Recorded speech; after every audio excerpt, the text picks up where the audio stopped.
Dr. Sarah Chen pressed her palm against the cold metal of the laboratory door, feeling the familiar hum of the research station's power core beneath her fingertips. The Galactic Council's xenobiology research facility orbited the gas giant Kepler 442b, its pristine white corridors filled with the galaxy's brightest minds. At least that's what they claimed. Sarah's human colleagues had long since given up trying to convince the alien researchers that Earth's biological sciences had merit. The Zephyrians with their crystalline intellects, the Vorthan Empire's cybernetic-enhanced scholars, and the ancient ethereal collective's energy-based consciousness all regarded human research as primitive at best, laughably inadequate at worst. Another failed hypothesis from the human, Dr. Zixathera had announced during yesterday's symposium, her four eyes blinking in what passed for amusement among her species. The assembled researchers had produced their various species equivalents of laughter. The Zephyrians chimed like wind through crystal caves. The Vorthans emitted mechanical clicking sounds, and the ethereals pulsed with amused colors.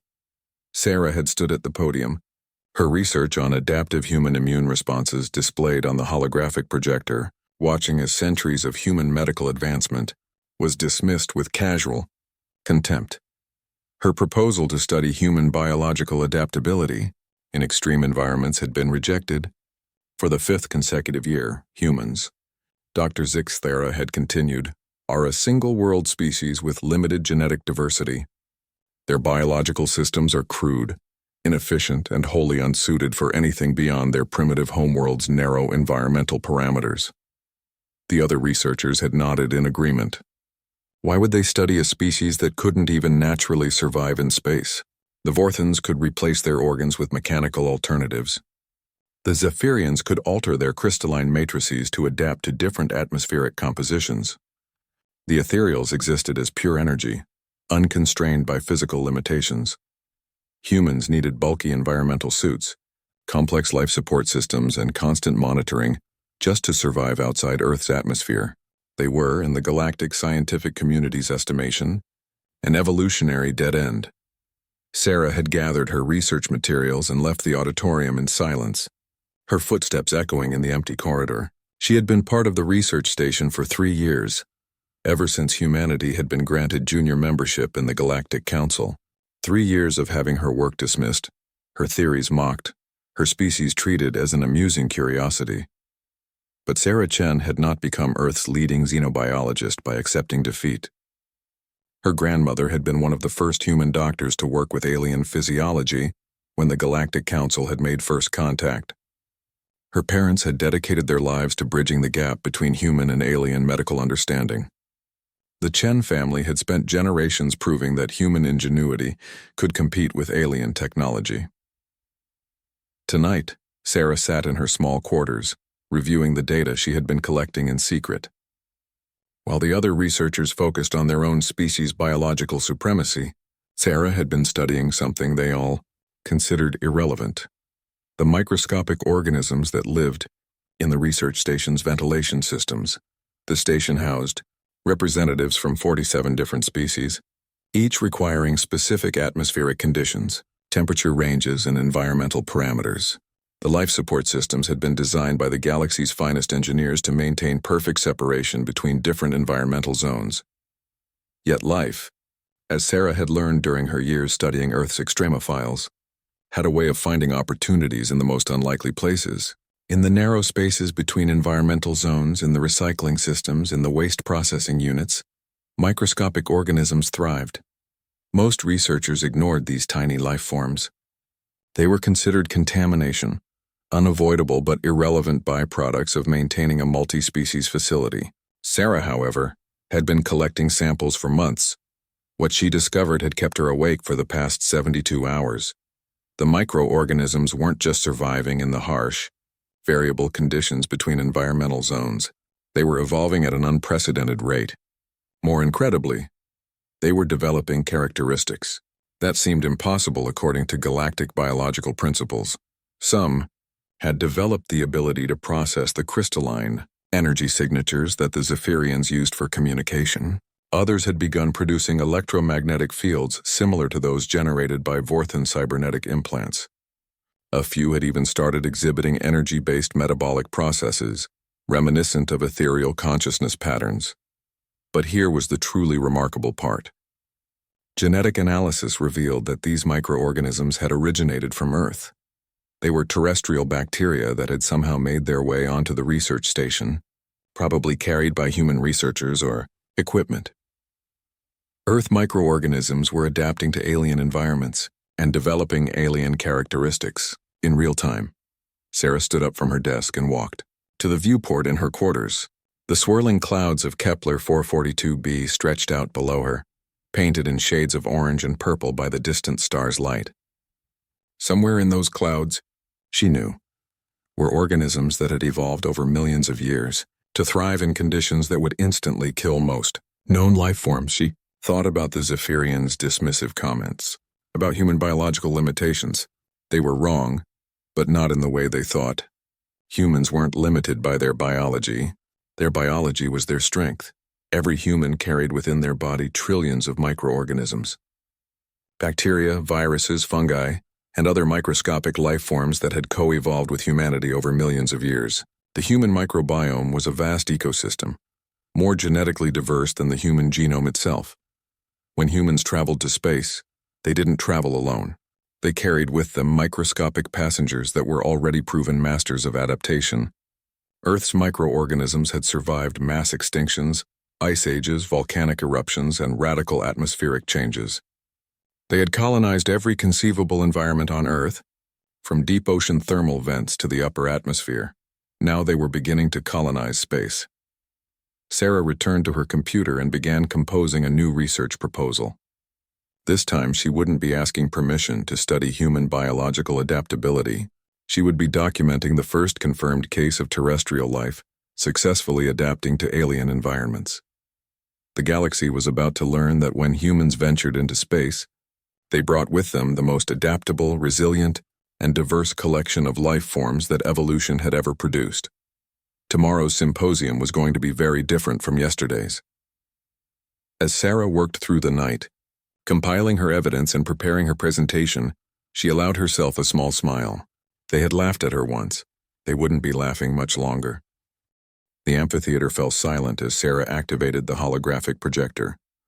300 of the galaxy's most prestigious researchers stared at the microscopic images floating above the stage. Unlike yesterday's presentation, today Sarah had requested emergency session status, claiming urgent biological contamination concerns. Dr. Zixthera's crystalline features shimmered with annoyance. Dr. Chen, we granted this emergency session under the assumption that you had discovered a genuine threat to station safety. These appear to be common microorganisms. They are common microorganisms, Sarah replied, manipulating the hologram to zoom in on a cluster of rod-shaped bacteria, common Earth microorganisms, specifically variants of Bacillus subtilis, Escherichia coli, and Lactobacillus acidophilus. A ripple of confused murmurs spread through the audience. Dr. Vextar, the Vorthon cybernetics specialist, activated his vocal synthesizer. Earth bacteria on a galactic council research station constitutes contamination, not an emergency. Standard decontamination protocols will eliminate them. Sarah's smile was barely perceptible. We tried that. Watch. The hologram shifted to show a sealed test chamber. Sarah had recorded this experiment just 6 hours ago, knowing she would need undeniable proof. The chamber contained a sample of the station's standard decontamination solution, a cocktail of chemicals and energy discharges that could eliminate any known microorganism. The bacteria in the recording should have died within seconds. Instead, they began to change. The assembled researchers watched in stunned silence as the bacteria developed protective structures they had never possessed on Earth. Some generated crystalline shells that reflected the energy discharges. Others produced electromagnetic fields that deflected the chemical treatments. Within minutes, the bacteria were not only surviving the decontamination process but actively metabolizing the toxic chemicals.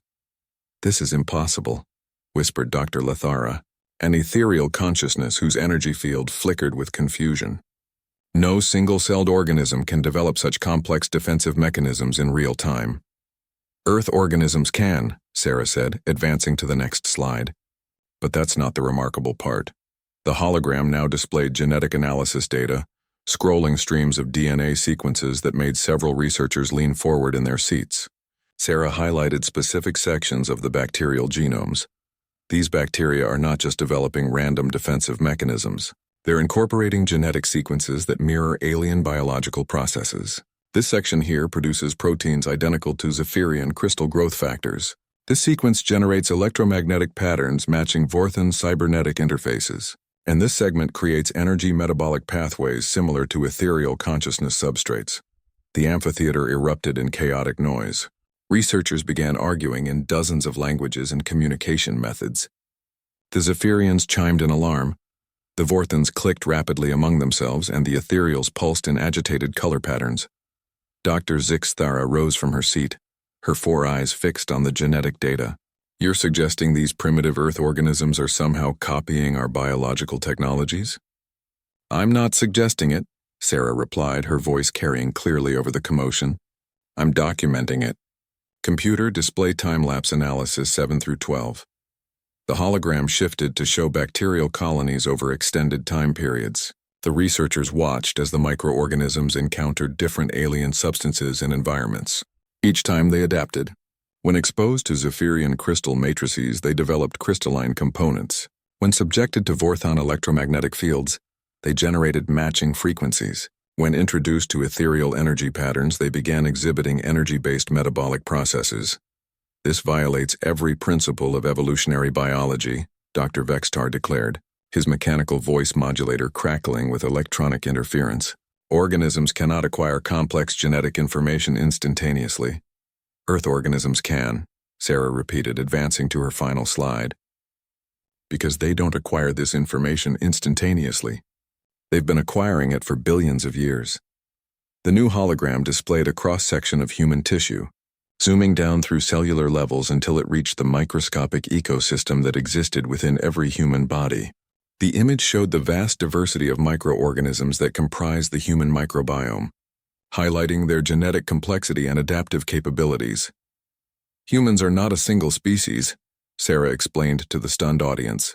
We are walking ecosystems.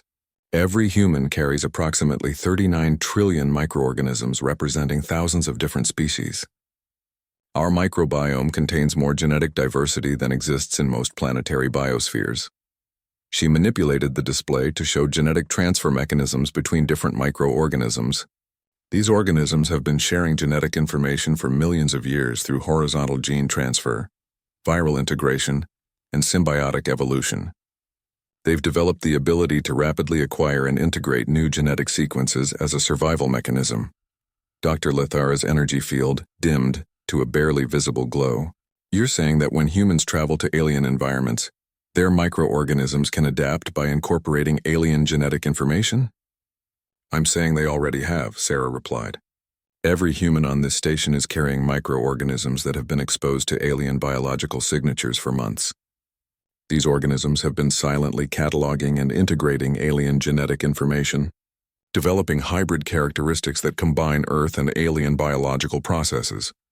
The implications hit the assembled researchers like a quantum shockwave.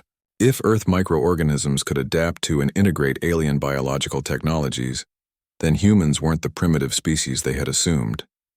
They were biological collectors, capable of acquiring and utilizing the evolutionary advantages of every species they encountered. Dr. Zixthara's crystalline features had turned a pale blue, indicating deep concern among her species. How long have you known about this? I've been documenting it for 3 months, Sarah admitted. But I suspect it's been happening since the first human set foot on an alien world. We just never looked closely enough. This changes everything, Dr. Vextar said, his synthetic voice unusually quiet. If human microorganisms can integrate our biological technologies, then humans aren't just visitors in the galaxy, Sarah finished. We're biological archaeologists, collecting and preserving the evolutionary achievements of every species we meet. And unlike your technologies, which require conscious effort to develop and maintain, our microorganisms do this automatically. She paused, looking out over an audience that had gone completely silent. The question isn't whether humans belong in the Galactic Council. The question is whether the galaxy is ready for what we might become. As the researchers began to grasp the full implications of her discovery, Sarah felt a mixture of vindication and apprehension. She had proven that human biology was far more sophisticated than anyone had imagined, but she had also revealed that humans were potentially the most dangerous species in the galaxy. The emergency session had lasted 14 hours. Sarah sat in her quarters, exhaustion weighing heavily on her shoulders as she reviewed the flood of communication requests that had flooded her personal terminal. Research institutions from across the galaxy wanted her data. Military commands wanted threat assessments. Political leaders wanted to know if humanity represented a biological contamination, risk to their worlds, but it was the message from Admiral Kexthor of the Hegemony Defense Force that made her blood run cold. "Dr. Chen," the message began, the Admiral's translated words carrying an undertone of barely controlled panic. "Your research suggests that human biological systems pose an unprecedented threat to galactic security. The Hegemony Council has classified your findings as a Tier 1 biological hazard. All human travel outside the Sol system is hereby suspended pending a full investigation." Sarah stared at the screen, her mind racing. She had wanted to prove that humanity deserved respect in the galactic community. Instead, she had accidentally painted her entire species as a biological weapon. Her door chimed, and she opened it to find Dr. Marcus Webb, the only other human researcher on the station. His usually cheerful demeanor had been replaced by grim concern. "Sarah, we need to talk," he said, glancing nervously down the corridor. "The alien researchers are panicking. Half of them are demanding immediate evacuation from the station. The other half want us quarantined."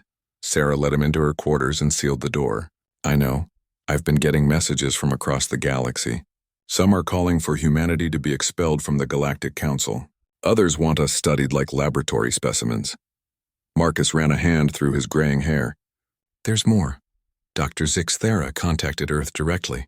She informed the United Earth government that our presence on alien worlds constitutes an act of biological warfare. Several member worlds are threatening to break diplomatic relations with Earth unless we submit to comprehensive biological monitoring." "They're terrified," Sarah said, sinking into her desk chair. "I thought they would see this as remarkable. Instead, they see it as a threat. Can you blame them?" Marcus asked gently. "Think about it from their perspective. Their species have spent millions of years developing specific biological capabilities. The Zephyrians evolved crystalline matrices over countless generations. The Vorthons replaced their biological systems with technology because their original forms were inadequate. The ethereals transcended physical form entirely." He paused, looking out the viewport at the swirling gas giant below. "Then humans show up and our microorganisms just steal their evolutionary achievements in a matter of weeks. From their point of view, we're biological pirates." Sarah's terminal chimed with another incoming message. This one was from Dr. Yexthalen, the station's chief medical officer. The message was brief and ominous. "Report to Medical Bay 7 immediately. Mandatory biological screening for all human personnel." 20 minutes later, Sarah and Marcus found themselves in a sterile medical facility surrounded by alien doctors wearing full environmental suits. Dr. Yexthalen, a towering Alteran with 6 arms and compound eyes, gestured for them to enter individual isolation chambers. "This is a precautionary measure," Dr. Yexthalen explained through the chamber's communication system. "We need to determine the extent of biological modification that has occurred during your stay on the station." The medical examination was thorough and humiliating. Every biological sample was analyzed, every microorganism cataloged, every genetic sequence mapped. Sarah endured hours of tests while alien medical equipment probed and analyzed her body's microscopic passengers.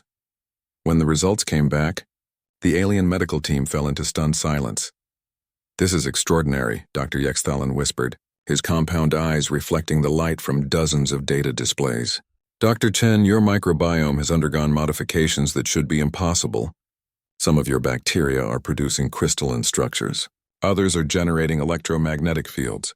Several species are exhibiting energy-based metabolic processes." Sarah had expected this, but seeing the quantified data was still shocking. Her body had become a living laboratory where Earth and alien biology were merging in ways that defied conventional understanding. "More concerning," Dr. Yexthalen continued, "is that these modifications appear to be communicable. Dr. Webb shows similar but less extensive changes, suggesting that modified microorganisms can transfer between humans." Marcus's face went pale. "Are you saying we're contagious?" We're saying you're evolving, Dr. Yexthalan replied. And your evolution is accelerating with each exposure to alien biological systems. Sarah's mind began working through the implications. If human microorganisms could transfer their alien integrated capabilities to other humans, then every human who traveled in space would eventually carry the biological technologies of every species they encountered. How long? She asked quietly. How long what? How long before these modifications become permanent parts of the human genome? How long before we stop being baseline human? Dr. Yexthalan's silence was answer enough. The examination concluded with Sarah and Marcus being escorted to modified quarters that were essentially luxurious prison cells. The station's authorities had decided they were too dangerous to remain in general population, but too valuable to simply dispose of. As Sarah sat in her new quarters, she realized that her discovery had fundamentally changed humanity's relationship with the galaxy.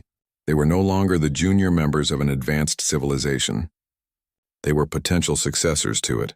Her terminal chimed with a new message, this one from an unexpected source. Dr. Zixthara. Dr. Chen, I need to speak with you privately. What I'm about to tell you will change everything you think you know about the Galactic Council and humanity's place in it. Sarah stared at the message, her enhanced microorganisms somehow sensing the importance of this moment.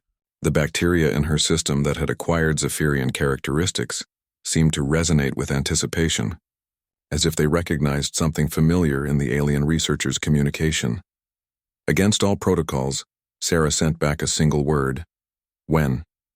The response came immediately. Now, and Dr. Chen, come alone.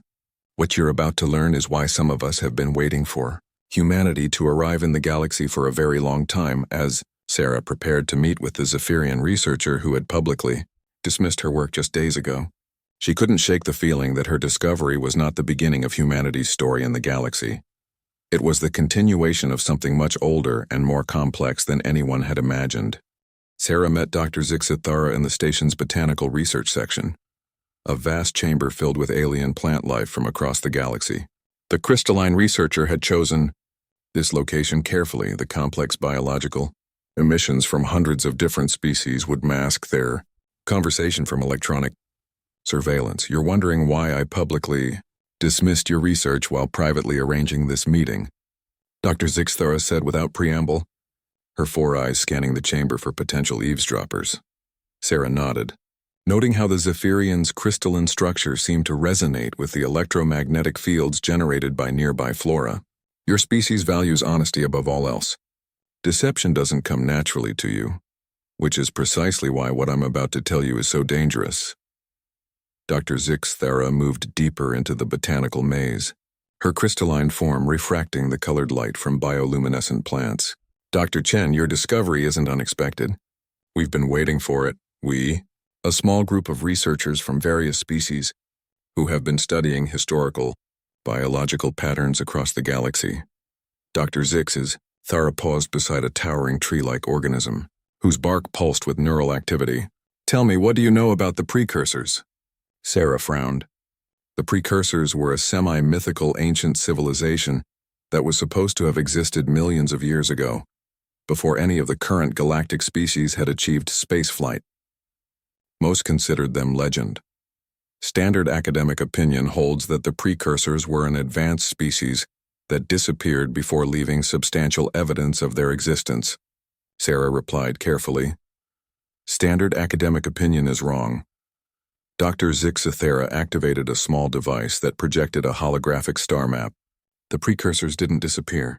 They evolved beyond the need for permanent physical form. The star map highlighted dozens of worlds across the galaxy, each marked with complex biological signatures. Every advanced species in the galaxy carries genetic markers that indicate artificial modification. The Zephyrian's crystalline matrices, the Vorthan's biotechnological compatibility, the Ethereal's energy consciousness integration. None of these evolved naturally. Sarah stared at the data, her enhanced microorganisms somehow responding to the information with increased activity. You're saying the precursors modified other species? More than that. The precursors were biological collectors just like humans. They traveled the galaxy, collecting and integrating the biological capabilities of every species they encountered. Over millions of years, they became living repositories of galactic evolution. Dr. Zixthera manipulated the hologram to show genetic analysis data. When they had collected enough biological diversity, they began seeding other species with modified versions of their accumulated knowledge.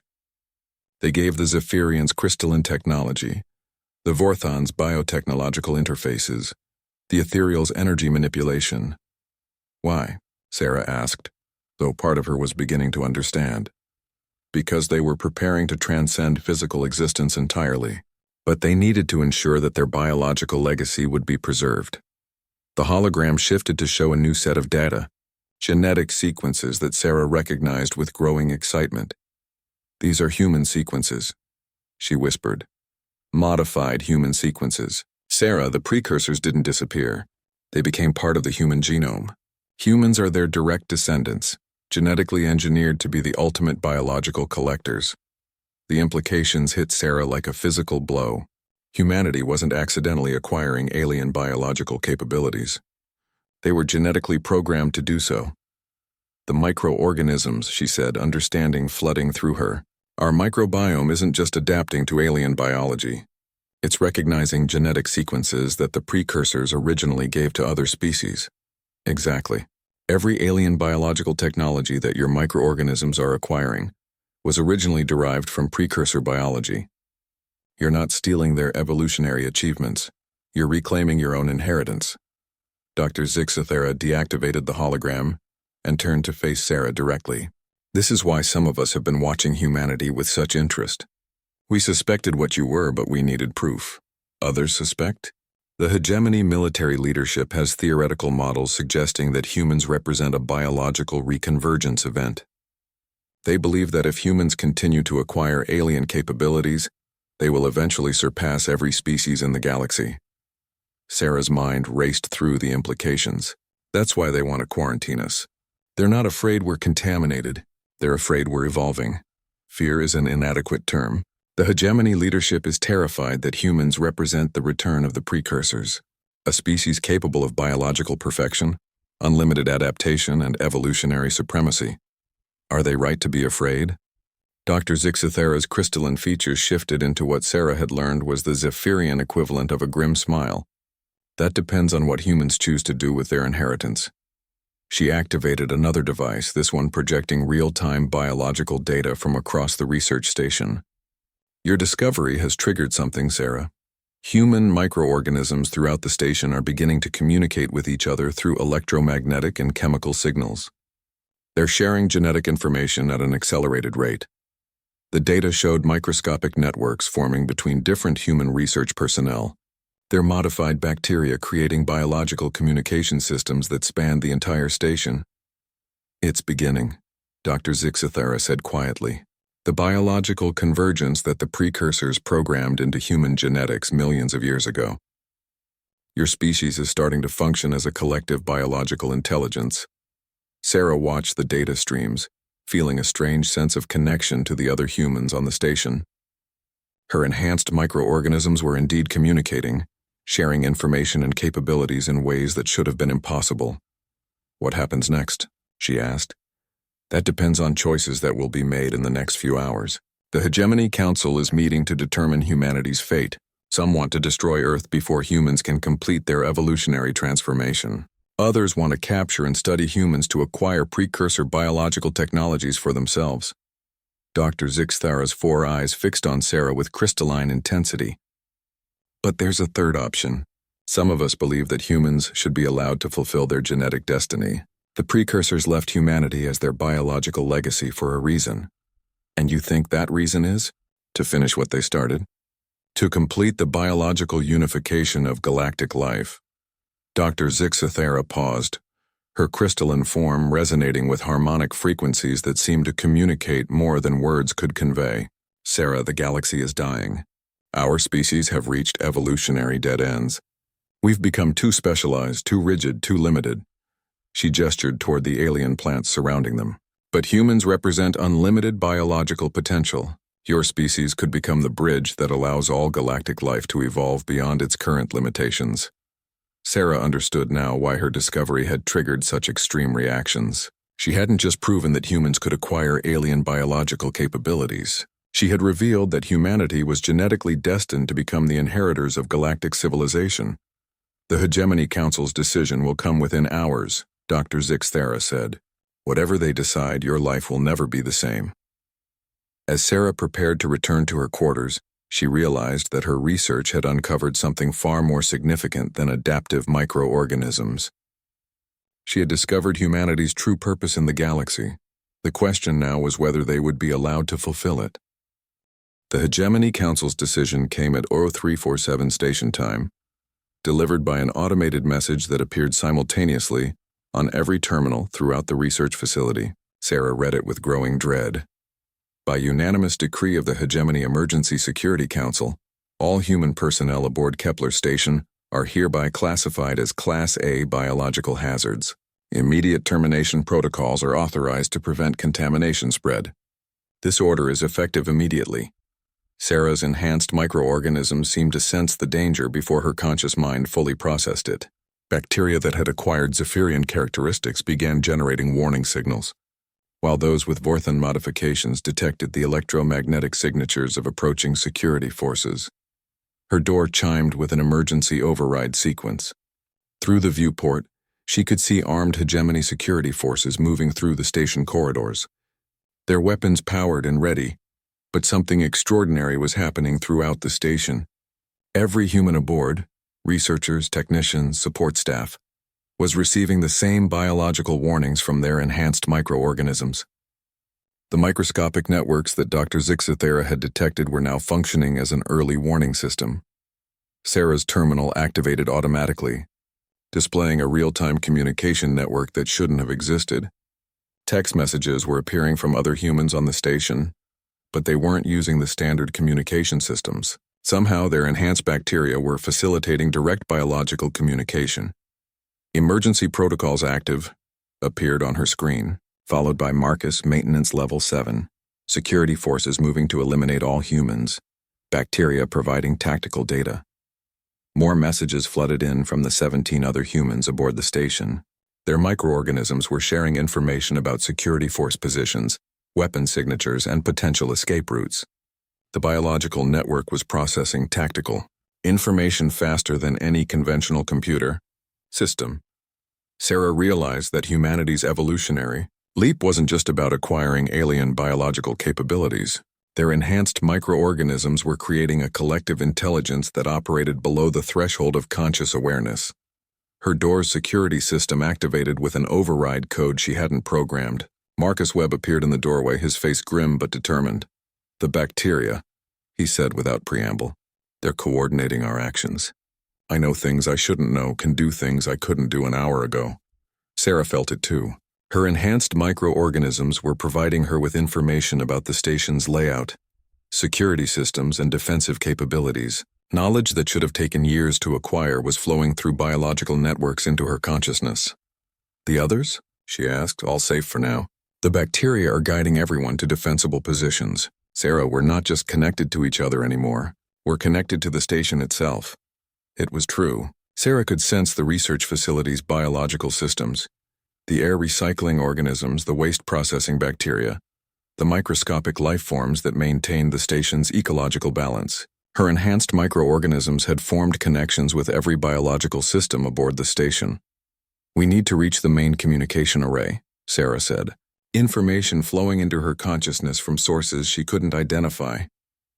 "If we can contact Earth." "Already happening," Marcus replied. "Jenkins and Patterson reached the communications center 12 minutes ago. The bacteria are helping them interface directly with the transmission systems." They moved through the station corridors with impossible coordination. Sarah's enhanced microorganisms were providing real-time updates about security force positions, while simultaneously coordinating with other humans to create optimal movement patterns. It was like being part of a vast biological computer dedicated to human survival. The Hegemony security forces, despite their advanced weapons and tactical training, found themselves fighting an enemy that seemed to anticipate their every move. Humans appeared where they shouldn't be, vanished when cornered, and somehow always stayed one step ahead of elimination attempts. Sarah reached the main laboratory complex to find Dr. Zixthera waiting for her. the Zephyrian's crystalline structure flickering with urgent communication patterns. The hegemony has made a critical error, Dr. Zixithera said rapidly. By threatening humans with extinction, they've triggered a biological defense protocol that was programmed into your species millions of years ago. Sarah could feel it happening around her. The enhanced microorganisms throughout the station weren't just sharing information anymore. They were actively sabotaging hegemony systems, interfacing with alien technology in ways that should have been impossible. The precursors, Sarah realized. They programmed humanity with more than just biological adaptability. They gave us defensive capabilities, emergency survival protocols that activate when the species faces extinction threats. Dr. Zixithera's 4 eyes reflected the flashing emergency lights. Sarah, your people aren't just defending themselves. They're taking control of the station. It was true. Through her biological connection to the station's systems, Sarah could sense human-modified bacteria infiltrating every technological system aboard the facility. Life support, navigation, weapons, communications, everything was gradually coming under human control. The security forces found their weapons malfunctioning, their communication systems compromised, and their environmental suits failing as human-modified microorganisms treated their technology as just another biological system to be integrated and controlled. Contact Earth, Dr. Zixithera urged. Tell them what's happening. The hegemony will send warships to destroy this station, rather than allow humans to demonstrate these capabilities. Sarah made her way to the communications center, where she found Jenkins and Patterson interfacing directly with the transmission array. Somehow their enhanced bacteria had formed physical connections with the alien communication technology, allowing them to operate systems that should have required years of training to understand. Earth Command. This is Dr. Sarah Chen aboard Kepler Research Station, she transmitted. Humanity is under attack by hegemony forces. We are defending ourselves using capabilities that we have only recently discovered. The response came immediately from Admiral Harrison of Earth Defense Command. Dr. Chen, we're reading massive energy signatures from your location. What's your status? Operational and in control of station systems. Admiral, you need to know that humans possess biological capabilities that the galaxy considers threatening. We're not just visitors in galactic civilization, we're the inheritors of it. As Sarah transmitted her findings to Earth, she could sense the human biological network expanding beyond the station. Every human in space on alien worlds, aboard starships, they were all becoming connected through microscopic networks that spanned interstellar distances. The hegemony had tried to eliminate humanity before they could complete their evolutionary transformation. Instead, they had triggered the very process they sought to prevent. Dr. Zixithera approached Sarah as the transmission concluded. It's too late to stop what's been started. Your species is becoming something new, something the galaxy hasn't seen since the precursors themselves. Sarah looked out at the stars, feeling the vast biological network that connected every human in space. What happens now? Now, Dr. Zixithera replied. The galaxy learns why the precursors chose humanity as their successors. In the distance, Sarah could detect the approach of hegemony warships, their weapons charged and ready to destroy the research station. But she could also sense something else. Human colonies and outposts throughout the galaxy were experiencing the same biological awakening that had occurred on Kepler Station. The transformation had begun, and there was no stopping it now. Admiral Kexthor's flagship, the hegemony dreadnought Eternal Dominance, dropped out of hyperspace 300,000 kilometers from Kepler Station. The massive warship's sensors immediately detected the impossible. The research station was not only intact but somehow generating energy signatures that defied known physics. Admiral, reported Commander Yixtal from the sensor station, the research facility is producing biological energy patterns consistent with precursor technology. Admiral Kexthor's battle-scarred features tightened. The 8-armed hegemony commander had fought in every major conflict of the past century, but he had never faced anything like this. Impossible. Precursor technology hasn't been active for millions of years. Sir, we're receiving a transmission from the station. The main view screen activated to show Dr. Sarah Chen standing in what appeared to be the station's command center. But something was different about her. Her eyes held a depth of knowledge that seemed to extend far beyond her individual experience, and when she spoke, her words carried harmonics that resonated with frequencies the ship's sensors couldn't quite identify. "Admiral Kexthor," Sarah said, her voice calm despite the dreadnought's weapons trained on her location. "I am Dr. Sarah Chen, speaking on behalf of humanity and our allies aboard this station. We have no desire for conflict, but we will defend ourselves if necessary." Admiral Kexthor activated the communication system. "Dr. Chen, you and your species represent a biological contamination threat to every world in the galaxy. Surrender immediately and we will make your termination swift." Sarah's expression didn't change, but somehow her presence seemed to intensify. Behind her, the command center's displays showed biological activity throughout the station that should have been impossible. Human and alien organisms working in perfect synchronization. "Admiral, you misunderstand our nature. We are not contamination. We are completion." On the dreadnought's bridge, warning alarms began sounding. The sensor operator's voice cracked with disbelief. "Sir, we're detecting massive biological activity throughout the local space. The station isn't just occupied by modified organisms. It's become a living system." Through the view screen, Sarah continued speaking, but now her words seemed to carry additional layers of meaning that bypassed conscious thought and spoke directly to deeper levels of understanding. "The precursors didn't abandon the galaxy, Admiral. They prepared it for biological unification. Every species carries genetic modifications that were designed to eventually merge into a collective evolutionary advancement. Humanity is simply the catalyst for that process." Admiral Kexthor felt something he had never experienced in decades of military service. Fear of something beyond his comprehension. "Open fire. Destroy that station immediately." The Eternal Dominance unleashed its full weapons array at the research station. Quantum torpedoes, plasma cannons, and antimatter beams struck the facility with enough energy to vaporize a small moon. The weapons had no effect. The station's hull didn't just absorb the energy, it converted it. Biological systems throughout the facility processed the incoming destructive force and transformed it into something else entirely. The research station began to glow with the same energy signatures the ship's sensors had detected in ancient precursor ruins. "Impossible," Admiral Kexthor whispered. "Not impossible," Sarah replied, her image remaining steady on the view screen despite the ongoing bombardment. "Inevitable. Admiral, your weapons are feeding biological systems that have been dormant for millions of years. Every attack makes us stronger." Commander Yixtal's voice rose in panic. "Sir, the station is growing. The biological systems are expanding beyond the original structure." It was true. The research station was extending itself, generating new sections that grew like living tissue. But more concerning were the energy tendrils that began reaching out toward the dreadnought, spanning the vacuum of space with biological constructs that shouldn't have been able to exist. "Those tendrils are approaching our ship," reported the tactical officer. "Should we retreat?" Admiral Kexthor's military training warred with a growing sense that retreat might not be possible. "All power to shields. Prepare for—" The energy tendrils touched the dreadnought's hull and something extraordinary happened. Instead of attacking the ship, they began interfacing with its biological components. Every hegemony vessel contained organic computing systems, biological air recycling, and living environmental controls.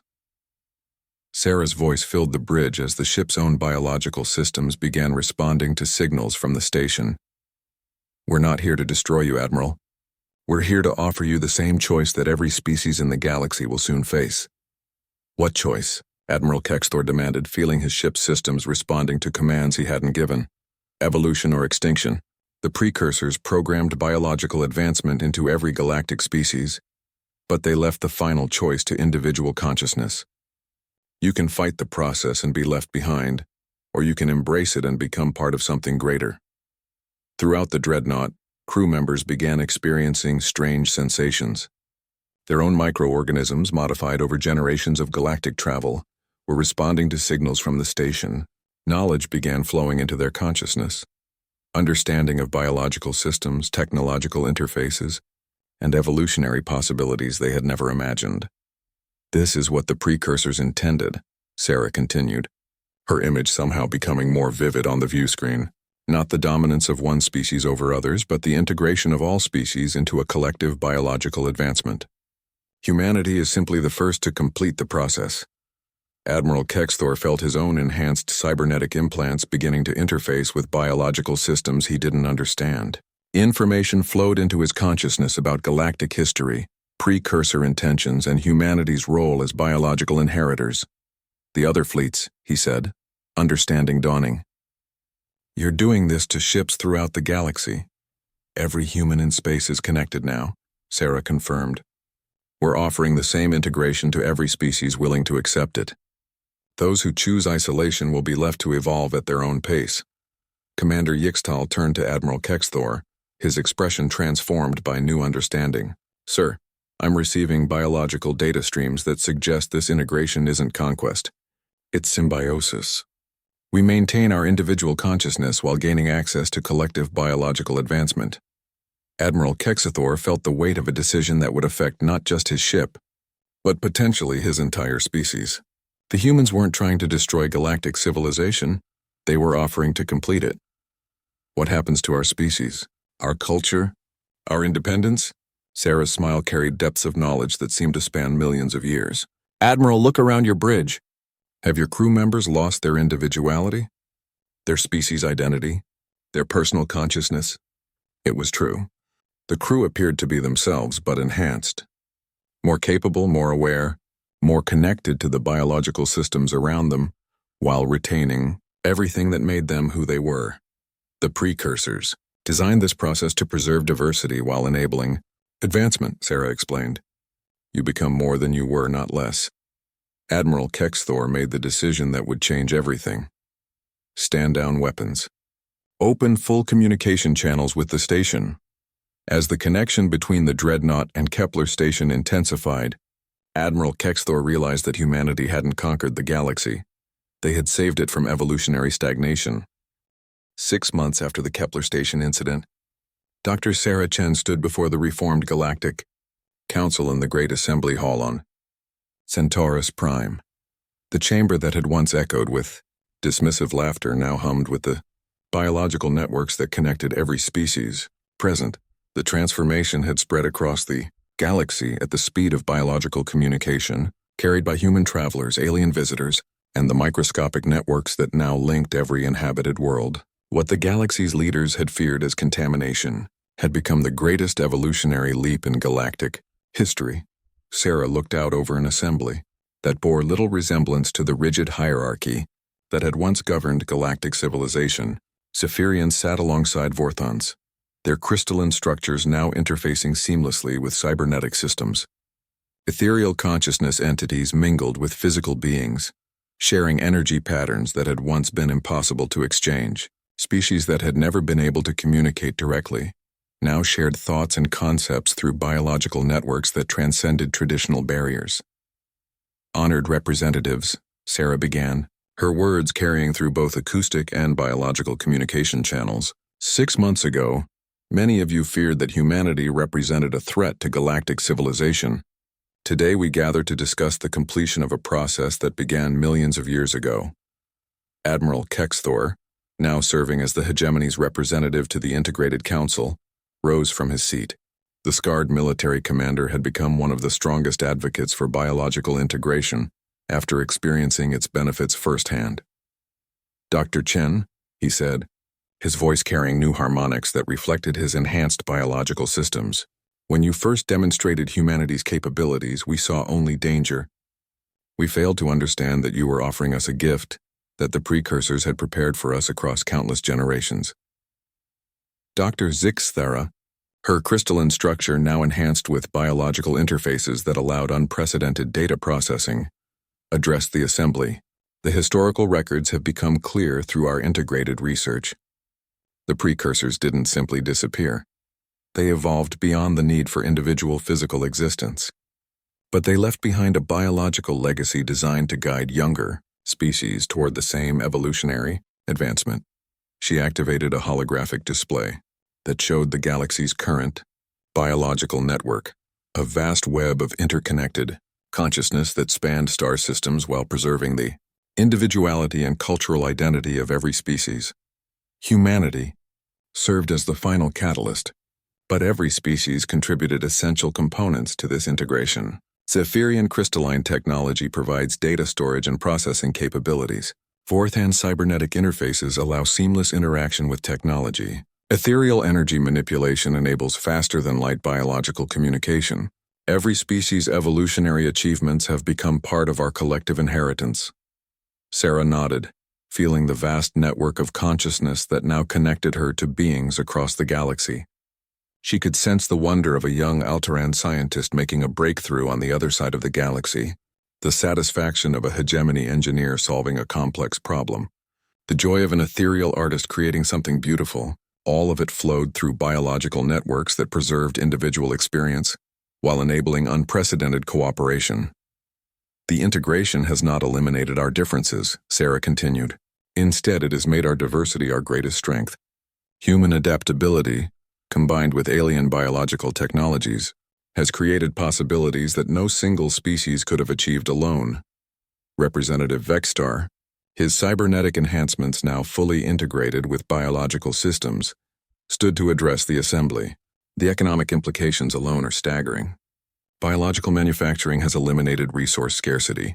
Integrated consciousness networks have solved computational problems that would have taken centuries for individual species to address. Agricultural systems now produce food perfectly adapted to any species' nutritional requirements.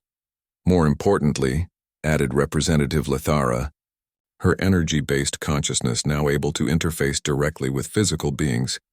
We have eliminated the communication barriers that led to misunderstanding and conflict. When consciousness can be shared directly, deception becomes impossible and empathy becomes inevitable. Sarah felt a deep sense of satisfaction as she listened to species that had once viewed each other with suspicion now speaking as partners in a shared evolutionary adventure. The biological networks had created not just enhanced capabilities but enhanced understanding. The integration is not complete, Sarah reminded the assembly. Thousands of species throughout the galaxy have not yet chosen to participate. Some fear the loss of independence. Others distrust change itself. Our responsibility is to demonstrate that biological integration enhances rather than eliminates what makes each species unique. Admiral Kexthor nodded grimly. The Dominion worlds continue to resist integration. They view our transformation as a form of conquest and have begun developing weapons specifically designed to disrupt biological networks.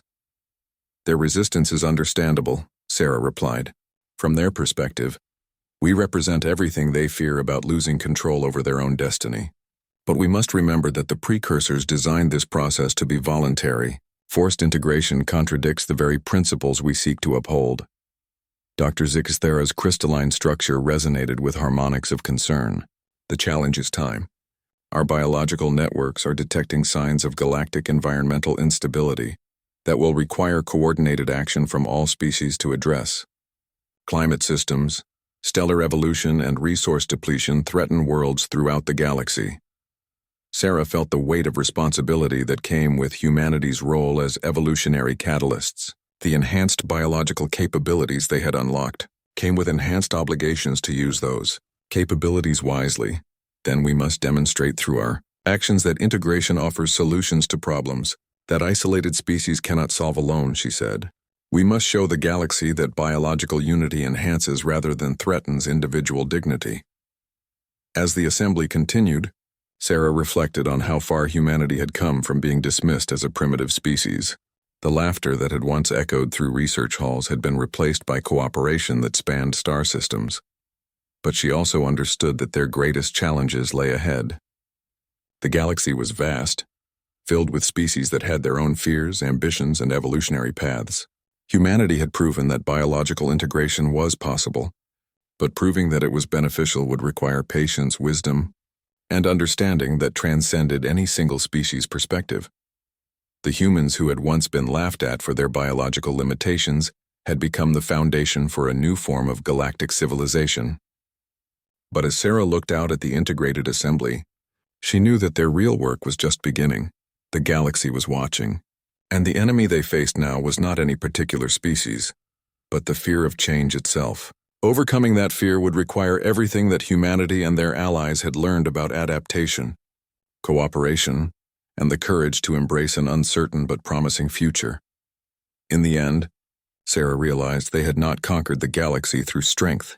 They had transformed it through the simple demonstration that evolution, cooperation, and biological diversity were not weaknesses to be overcome, but strengths to be celebrated. The laughter had stopped, but the real story was just beginning.